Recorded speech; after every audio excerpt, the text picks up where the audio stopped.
From the editors of Cook's Illustrated magazine, it's America's Test Kitchen. With your host, Christopher Kimball. Featuring Test Kitchen chefs Julia Collin-Davison, Bridget Lancaster, Becky Hayes, with Adam Reed in the equipment corner and Jack Bishop in the tasting lab. Discover the secrets of America's foremost food testers and tasters today on America's Test Kitchen. Today on America's Test Kitchen, we're making Southern classics. First, Bridget reveals the secrets to making the perfect caramel cake. Next, Julia shows Chris how to make foolproof split pea and ham soup. That's all right here on America's Test Kitchen. America's Test Kitchen is brought to you by DCS by Fisher & Paykel. America's cooks rely on innovation and culinary precision. DCS by Fisher & Paykel, offering premium indoor and outdoor kitchen appliances. And by Kohler, inspiring home chefs to create a professional-level kitchen with innovative sinks, faucets, and cook centers. Kohler. And by Diamond Crystal Salt for the professional chef and those who want to cook like one. Diamond Crystal, the gourmet choice. By Cooking.com, an online retailer for the kitchen enthusiast. If it's not in your kitchen, try ours. By Plum Amazins, diced dried plums from Sunsweet for amazing recipes. By Miracle Grow, the gardener's friend. By California Avocados. And by Chateau Saint Michel. In Vermont, Old Home Day is always celebrated in August. This year, our small town held a parade to celebrate our 250th anniversary. And did we pull out all the stops? Bagpipes, tractors, old cars, giant ghouls, the cat in the hat, firemen, of course, a giant birthday cake, and the young and the old. Afterwards, we attended the fair and threw a dozen softballs in the Dunk Me If You Can contest. And then we made a beeline to our favorite booth, the Win a Cake contest. Now the concept is simple enough. You bet a quarter a number, the wheel is spun, and the winner gets a cake. The cakes are made by neighbors, and the most colorful examples usually get picked first. This year there was a gigantic daisy cake, lots of chocolate cakes of course, and then also a fire rescue cake. I baked my favorite cake, a caramel cake. Now maybe things have changed in other parts of the country, but right here in the Green Mountains of Vermont, we still have fun the old-fashioned way.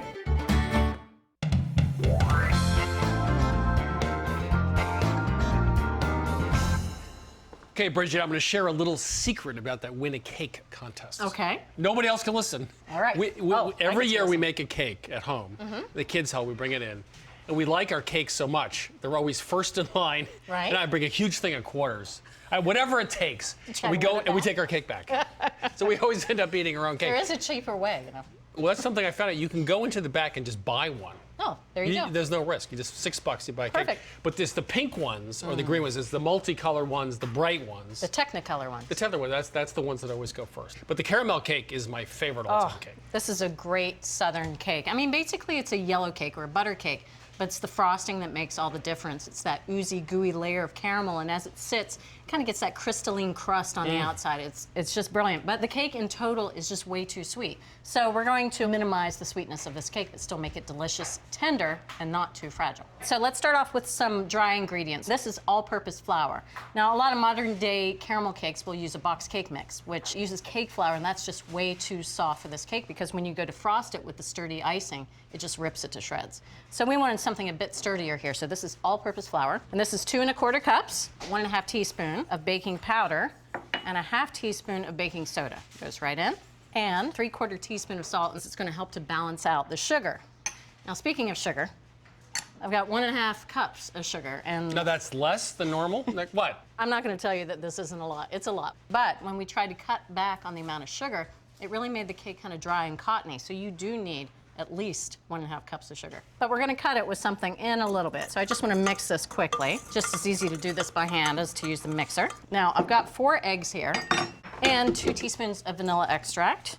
And now, instead of milk, which is traditional for most cakes, we're using buttermilk, and this is a half a cup of buttermilk, and it's really going to cut a lot of the sweetness in this cake. This cake, and most cakes, they use a traditional creaming method. You have softened butter and sugar, and you beat it until it's airy and whippy, and then you add in eggs one at a time, and then alternate dry and wet ingredients, And that which is usually aerates milk. a lot. That's right. There's tons of air that goes into that batter, and that is a big problem for this cake. We want it to have more structure. We want it to have a finer, tighter crumb. So we're going to use reverse creaming here. Now, I've got 16 tablespoons of unsalted butter, and it's slightly soft here, and this is going to help us cut the butter into the dry ingredients. And I'll just start this on the lowest speed and drop in these pieces of butter, and we're just going to mix this together until there's little pea-sized pieces.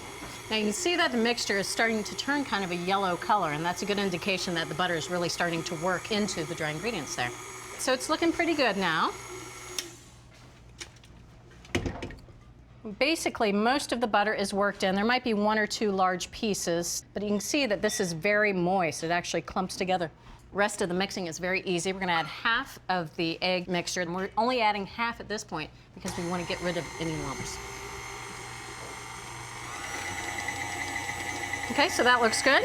And we can add the rest of the egg mixture. Should only take about 15 seconds, if that. And that is mixing. My dear, is that? So these are two 9-inch pans. We've greased and floured them, put a little bit of parchment in there for extra assurance that the cakes will release. Let's just give it a quick whack, just to even things up a bit. And if you have an offset spatula, it does a great job of really smoothing the top, but it'll pretty much even itself out. So I'm gonna go ahead and bake these. The oven's at 350. Put them right on the middle rack, and we want to bake them until a toothpick inserted right in the center comes out pretty clean. That's going to take upwards of 20 minutes. And meanwhile, I have enough time, I think, to talk a little bit about cakes and how to actually turn out the perfect cake. You know, hour after hour, day after day, year after year, I've watched professional bakers right here in this kitchen make perfect cakes. They make it look so easy. It's so annoying because they know stuff you don't know. So I'm here to explain to you all that stuff, that secret information about cake baking that'll actually make it easy for you too. The first is, it really matters which kind of cake pan you buy. Why is that? Well, if you get a 1.5-inch high pan like this, that's not big enough. A lot of cakes need 2 inches. And secondly, a lot of pans like this have sloped sides. Don't ask me why, it's insane. And then you try to frost it and you have cakes like this. So straight sides, 2 inches high, Chicago metallic is our winner, and you want a nice heavy pan as well. The second thing you think is true ain't true, and that is you do have to season. That is, you have to spray and put parchment paper around down on even a non-stick cake pan. Now, professional bakers know that, you don't. So you try to get the cake out of the pan, it's like this. You're so excited, your 5-year-old's about to have a birthday party. You turn it upside down, and, well, it comes out sort of, and half of it is still left in the pan. So you do have to season even a non-stick pan. What if you have a bunch of cake pans that are a little bit on the light side? They are 2 inches, and they are actually straight-sided. Well, here's another trick you don't know. Rose Levy-Berenbaum, author of the Cake Bible, now produces Rose's Heavenly Cake Strips. They're silicone, they go on the outside like this, like a big rubber band. What they do is insulate the outside of the pan so the cake rises more evenly and slowly, and you tend to get a nice flat top and a more evenly baked cake. Now, very often at home, this happens all the time, happens to me too, you end up with a domed cake. Well, a professional baker knows this is no sweat. They have a 2-part solution.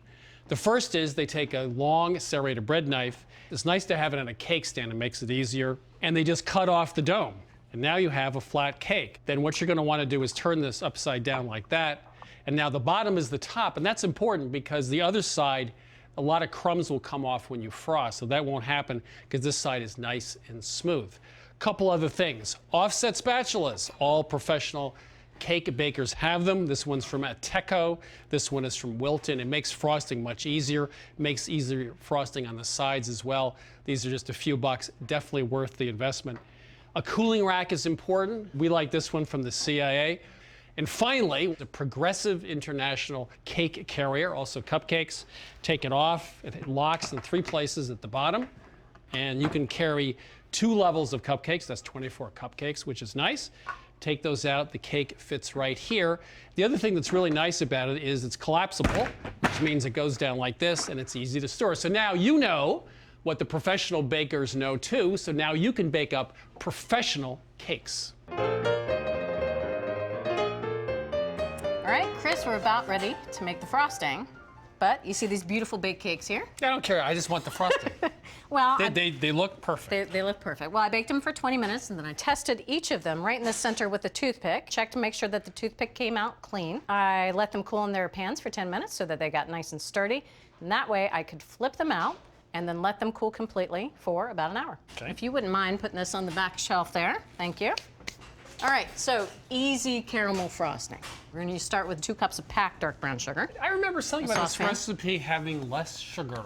That is less sugar. Oh, that is less sugar. I'm sorry. Now I've got a stick of butter here, 8 tablespoons, unsalted, and salt. I've got a half a teaspoon of salt. Goes right in there. So, we're going to turn this to medium heat and let all of this melt. Now, as you know, this is very different from caramel. We're adding the butter in here. It's going to help keep this frosting a little bit looser as we frost the cake. All right, so the sugar's melting there. We're going to look for little bubbles to appear all around the pan, and we'll know that it's perfect. So it happens every single time we've made this. It's foolproof. So we are almost there. You can start to see some bubbles there. Yep, see them around the edge? Uh-huh. All right, so we're ready to proceed. And you don't want to cook this too much longer because it'll be too thick later on. So now I'm gonna whisk in ½ cup of heavy cream, whisk it in nice and quick, and as soon as those bubbles return, we're done cooking. Can you see those bubbles? Let's turn off the heat, get it off the heat. I'm gonna add a little bit of vanilla, a teaspoon. We always like to add vanilla off heat so that we can preserve its flavor. All right, so that's it for the cooking. Now comes the mixing. I'm gonna put this right into our mixer bowl. All right, so now we're going to add more sugar. This is 2½ cups of confectioner's sugar. It's a good thing we put that buttermilk in earlier. You had to isn't really it? cut the sweetness, yeah. So I'm gonna start this on really low speed because I don't want a confectioner's sugar mushroom cloud. Just add it bit by bit. And that little bit of confectioner's sugar is also going to help thicken up this mixture. All right, so I'm gonna crank this up to medium, and we're gonna beat this until it's light in color. It's actually gonna be a little bit fluffy. I've got 4 more tablespoons of unsalted butter, and since it's warm, it's going to help to just keep it nice and creamy. It's just gonna take about 2 minutes for all that to work in. Oh, that looks really good. All right, so if you can meet me back over here with those cooled cake layers. So even though we've built some time into this, I still don't want to dawdle. So I'm gonna put about 3/4 cup of this yummy frosting right on this first layer here. So if this frosting's setting up over time after you finish mixing it, how do you know when it's just at the right texture to put on the cake? Well, it shouldn't be too fluid. It shouldn't be really pourable. You have to kind of help it along. So I'm gonna put this top layer on. I always like to put the flat side up here. And let's start frosting. And the thing about this frosting is you really can't overwork it because it does continue to solidify and you won't get a nice attractive pattern on top. How's that looking, Chris? It's looking almost done. All right, let's just make this look nice and pretty. Finish it up. I think it's looking pretty good. I think it looks pretty, yeah. There we go. Would you like a big slice? Wedge is the right word, I think. Big wedge, all right. Wedge. A big wedge for Mr. Kimball. There we go.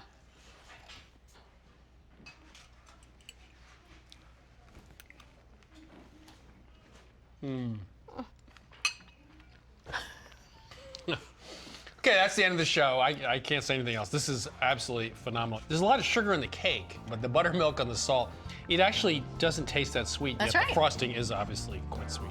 It's delicious. So the secret to a great caramel cake started with the cake. We used all-purpose flour instead of cake flour, and then we used reverse creaming to give it a slightly sturdier texture, because when that frosting goes on, it tears that softness of a box cake mix. And then for caramel, we got rid of the sugar syrup notion. Brown sugar made it very easy. Butter and, of course, confectioner sugar. So it was almost a cross between a buttercream and a caramel frosting. And then getting that frosting on, you have about a 5-10 minute window there. You got to do it quickly. And it really is one of the best cakes you'll ever eat. So there you have it, from America's Test Kitchen to your kitchen. A fabulous recipe for a Southern classic brought northward by Bridget, a caramel cake. This is excellent. My mother grew up in rural Virginia, and she always used to say about pigs that they used everything except the squeal, and that's true. At hog killing time, they used everything, including the head right here. They used a forequarter, which was great for barbecue, which is the chuck of the Boston butt. The belly, bacon, and fat, of course. They used the fat for all sorts of cooking. And the hindquarter, they'd also make a ham. They'd salt it and smoke it. And, of course, they have the tail as well, which they also used. All of this became great fodder for beans, for soups, for stews. They always started with a little bit of pork. So when it comes to split pea and ham soup today, we've forgotten about the pig. It's mostly pureed peas. So let's go into the test kitchen with Julia and put the pig back in the split pea and ham soup.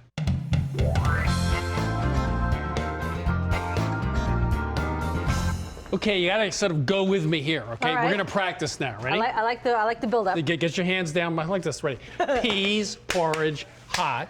Peas, porridge, cold. Peas, porridge in the pot. 9, I messed it old. Anyway, that's close enough. Peas, porridge. Good. That's pretty good. You like that, I see? do. I did that when I was a kid. Peas porridge actually was made with split peas. And split peas are a yellow or green pea. They're actually grown to be dried, and they split along a natural seam, which means they cook up fast. And I guess that's what people ate for about 1,000 years during the Dark and Middle Ages. Wow. So we're gonna actually make ham and split pea soup, which is a big step up because Yes. we have ham in it. Yes. But we don't have that big ham bone. Yeah, that's a problem. So- yeah, we're gonna solve that. And of course, when you start with peas, they come in a bag. The first thing you wanna do is spread them out onto a rim baking sheet, and you wanna check over for stones. Well, don't the stones sink? Yes. I'm gonna let them sink. You're like, All right, well, this looks pretty good. I'm not seeing any stones, so we're clear. And the next trick is to rinse them, of course. Get off any of that powdery dust that seems to settle on them when they're bagged. So far, I have nothing to do. I'm not gonna check for stones, and I'm not gonna rinse them. So far, this is easy. So far you have a very cloudy stone soup. That's right. Nice. So just a quick rinse. So you can see how cloudy that water is down below. Now we'll rinse them. your Okay, peas. now I'm gonna rinse. And it's pretty easy to do. It doesn't take any extra time. All right, I'm gonna let these drain while we get the soup started. And of course, we're gonna start by sauteing an onion. And if you could please melt this 2 tablespoons of butter over medium-high heat. And while we do that, I'm gonna cut an onion pretty finely, add the onions. And we're also gonna add just a little bit of salt. Adding salt when you saute onions helps really to release their moisture and cook a little faster. So we're just gonna cook these for a couple minutes till they start to soften. So you can see those onions have really started to wilt down around the edges and they smell good. So now we're gonna add a little bit of garlic. And of course you wanna saute it just for about 30 seconds till you really start to smell it and it's fragrant. Now we're ready to add our liquid. And of course a lot of recipes we found added chicken broth, but we liked the cleaner flavor of water. So this is 7 cups of water. Well, the reason we like water is we really wanted the pork flavor to shine through. And of course, we don't have that Sunday ham bone that we talk about. So we tried different kinds of ham, found that we liked ham steak. And this will flavor the broth while the peas cook. But we also were missing some of that ham bone flavor. So 3 strips of American bacon, a little extra pork flavor. You can just put them in whole. And of course, some herbs. This is 2 thyme sprigs and 2 bay leaves. And let us not forget the main ingredient, our rinsed peas. And that's pretty much it. Now notice we don't have any vegetables in this yet, and we are gonna add carrots and celery. But one thing we found is that the peas, depending on their age, could cook for a variety of lengths of time. We know the carrots and the celery only take about half an hour. So we're gonna cook the peas first, then add the carrots and celery after. So bring this to a boil, then reduce to a very slow simmer, cover it, and it goes for about 45 minutes. We're looking for the peas to be tender but not quite falling apart. Here's a health question from Diane from Worcester, Mass. With so much media hype around reducing your daily sodium intake, I'm wondering whether your test kitchen has tested salt substitutes. Yes, we have. Sodium chloride is salt, but potassium chloride is what's used as a salt substitute. Usually, salt substitutes have some regular sodium chloride and then some measure of potassium chloride. And we tested them in a number of applications. We did a rice pilaf, some popcorn, also just dissolved it in water and tasted. And here's what we found. The substitutes that had regular salt as well as potassium chloride were fine. You couldn't really taste too much difference. The ones that were all potassium chloride, there's one called No Salt by French's, is bitter. Potassium tends to be bitter versus the sodium and sodium chloride. So if you use a salt substitute, it's fine. Try to find one that has both sodium chloride and potassium chloride. Continuing with our salt theme, John writes from Newton, Massachusetts, is it okay to use a salt substitute in a brine? Well, we did tests of that with turkey and chicken, etc., and we brined with salt, sodium chloride, and we brined with salt substitutes. And it turns out they both work fine. And the reason is that both salt and salt substitutes use chloride. That's part of the formula. Chloride is what makes brining work. It takes the proteins in the meat, lets them grab onto the water and hold onto it even when cooked. The only thing we noticed, as we did before, was that the pure potassium chloride salt substitutes, like no salt, did have a slightly off taste. So if you do that brining, which is fine, make sure you use a salt substitute that is part sodium chloride and part potassium chloride. Gina emails us from Chicago, writes, when recipes call for mint, are they calling for peppermint or spearmint? That's actually a great question. I've often gotten confused. Peppermint has darker leaves and has sort of a brown, very tough stalk. And the active ingredient in peppermint actually is menthol, so it's very strong. In cooking, most of the time, you want to use spearmint. It has light green leaves. It's much more delicate. That is what they sell in supermarkets as mint. And when recipes call for mint in cooking, almost always they're calling for spearmint.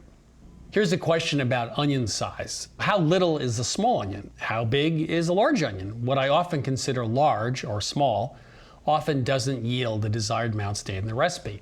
Well, actually, that's a great question. So here is the answer, the three sizes. Large weighs 16 ounces, and you get 2 cups chopped. A medium onion weighs 8 ounces, you should get 1 cup chopped, and a small onion weighs 4 ounces, and you should get ½ cup chopped. John writes, wants to know how come you guys never cry when chopping onions? Careful editing? Yes, careful editing. Actually, I cry profusely sometimes when I'm looking over Julie or Bridget's shoulder and they're chopping onions or garlic. I do cry, we just don't show it. There are, of course, a few other things we don't show. Someone every year cuts their finger. We don't show blood. Sometimes we drop slices of pizza on the bottom of the oven and there's smoke. We never show smoke. Sometimes kitchen towels get caught on fire. We never show fire. And finally, we never ever show you Bridget Lancaster's really bad jokes. All right, so it's been about 45 minutes. Oh, doesn't that start to smell good? It does smell good. Now you can see the peas are gotten tender, but they're not quite breaking down completely yet. Now is the perfect time to take out the ham, because if you leave the ham in there the whole time, it really just turns to dust. We're gonna shred it up and add it back to the soup at the end. And now we'll add the vegetables. This is 2 carrots and 1 rib of celery. So we're gonna bring it back to a simmer, which it is, cover it and let it go for about ½ an hour longer until the carrots and celery are tender. And meanwhile, we're gonna make some buttery croutons. You simply melt 3 tablespoons of butter along with a little bit of olive oil. And this is over medium heat. And this is 3 slices of sandwich bread that we cut up into ½ inch cubes. And they're just gonna toast in all this butter and oil. All right, so this will take about 10 minutes or so. And again, this has to simmer for about 30 more minutes. Okay. All right, so that soup is nearly done, as are the croutons. And this ham cooled off nicely, so it was easy to start shredding. And notice I'm just using 2 forks and gently shredding it apart into nice fine pieces that are, bite-sized and would fit on a soup spoon. All right, so that ham is nicely shredded, and our croutons, you can see, don't those look good? They look good, and I bet they taste even better. I'm gonna put them on a paper towel lined plate. All right, so let's check in with our soup. Oh, that smells good. You're now gonna throw away bacon, right? You definitely don't want it in the soup. You can see it's really softened quite a bit and released all of its flavor into that broth. So essentially it was sacrificial bacon. It was, a little bit. Now I'm gonna add this ham back to the soup. I'm gonna season it with just a little bit of pepper and fish out those bay leaves and pieces of those sprigs of thyme, and that's it. Oh, this smells so good. Some croutons for you. Would you like to try some mint? Yes, I would. Oh, I just love that smell. It smells so homey and comforting after gardening on a rainy day, coming home to this. So the question is, how do you put the ham back in split pea ham soup? And the answer was using some bacon for flavor and a ham steak, which we actually cooked and then put back in at the end that was shredded. We used water, not chicken stock, and we added the vegetables sort of towards the end so they didn't get overcooked. A very simple recipe. So for America's Test Kitchen to your kitchen, a classic updated version of split pea ham soup. You can get this recipe on our website along with our tastings, testings, view selected episodes at americastestkitchentv.com, and also follow us on Twitter and Facebook. This is really good. Isn't this good? America's Test Kitchen is brought to you by DCS by Fisher & Paykel. America's cooks rely on innovation and culinary precision. DCS by Fisher & Paykel, offering premium indoor and outdoor kitchen appliances. For over 50 years, Miracle-Gro products have helped home chefs grow fresh vegetables and herbs. Miracle-Gro soils and plant foods provide the essential nutrients plants need to grow bountiful produce. Gardening tips are available online at miraclegrow.com. By Cooking.com, an online retailer for the kitchen enthusiast. If it's not in your kitchen, try ours. Chateau Saint Michel. Digital wine cellar and pairings can be found online. From our hands to your table. Recipes available at californiaavocado.com. And by Kohler. Diamond Crystal Salt, the gourmet choice. Plum Amazins from Sunsweet.